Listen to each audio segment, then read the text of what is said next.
All right, so this first section had to be the first section because of the fact that to me it's the most essential thing that I could read, look at, talk about, hear, pray about, etc.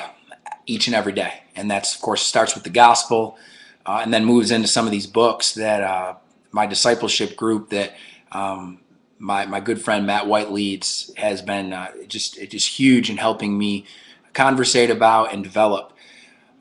One big thing that I think over the past few years I've had the chance to really understand is that we're all sinners, and that there really is no level of person in society based on how much you sin or how little you sin.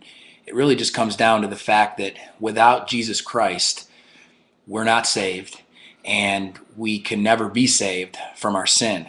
And then from there, it's how can we serve him? And, obviously that's where making war, literally making spiritual warfare in our life and denying ourselves from sin becomes everything. So just kind of looking back at these books that you see below or above, wherever they are on this blog, just looking back at those books, the two that I put in there along with the ESV Bible, which I love. The ESV Study Bible is awesome. The links to all those are embedded within the image. These books, Battling Unbelief, First John Piper, just unbelievable. I mean, just broke me. Absolutely broke me in half. The biggest mantra, and I mentioned it here in the blog, is that we need to be saved in our mind by nothing else but faith and future grace. Something bad happens. You get in a car accident. A loved one's sick. A financial deal with your business doesn't go the way you want it to go. All these kind of things can bring a lot of emotions into your life, sinful emotions, anxiety, worrying, a lack of faith, anger. At least they've done that in my life.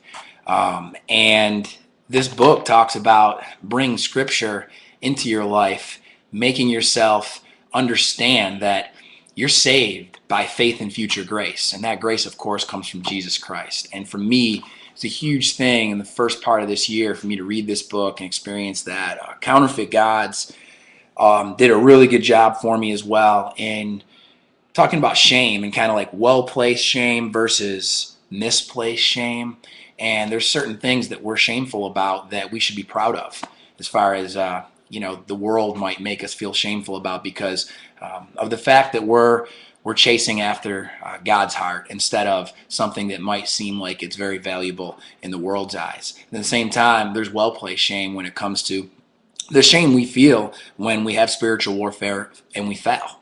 And so these books, I mean, I go on for days. I could write for days about them. I just wanted to give you some verbiage on why I love these books, how they broke me, how they humbled me, and how this humility has really helped me in my daily struggle with sins that we all have, and really given me the perspective I need to be able to battle these sins and know that although I'm a sinner like everybody else, that Jesus Christ has saved me.